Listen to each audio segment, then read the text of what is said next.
jumlah pembiayaan yang diberikan oleh perbankan kepada masyarakat kita per posisi Oktober di lintas atau perbankan. Guna mendukung suksesnya pelaksanaan Pekan Olahraga Nasional PON 2024 mendatang, seluruh perbankan yang beroperasi di Aceh yang tergabung dalam Forum Komunikasi Industri Jasa Keuangan akan menggratiskan seluruh biaya transfer antar bank di wilayah Aceh selama perhelatan PON berlangsung.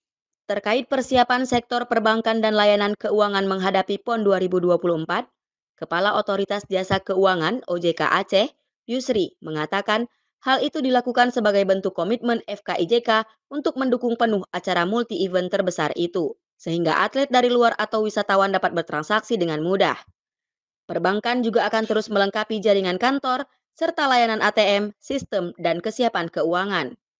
Yusri menambahkan, industri keuangan di Aceh akan mendukung pertumbuhan ekonomi Aceh, serta mendukung berbagai event yang digelar di Aceh. Dirinya berharap event olahraga terbesar itu dapat berjalan dengan sukses nantinya.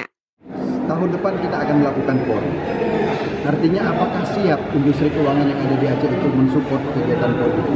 Tadi sudah disampaikan bahwa apa yang sudah dilakukan selama beberapa tahun ini bukan hanya sekedar siap menghadapi PON, bahkan kegiatan-kegiatan lain pun akan siap dihadapi.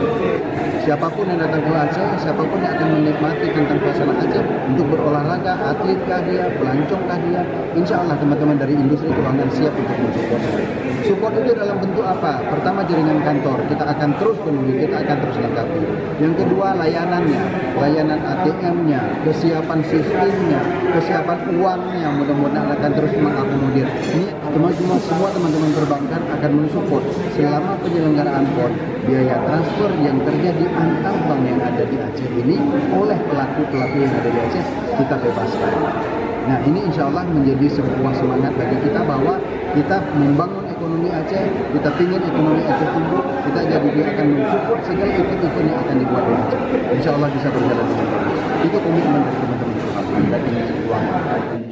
Dari Banda Aceh, Lala Nurmala melaporkan untuk Puja TV.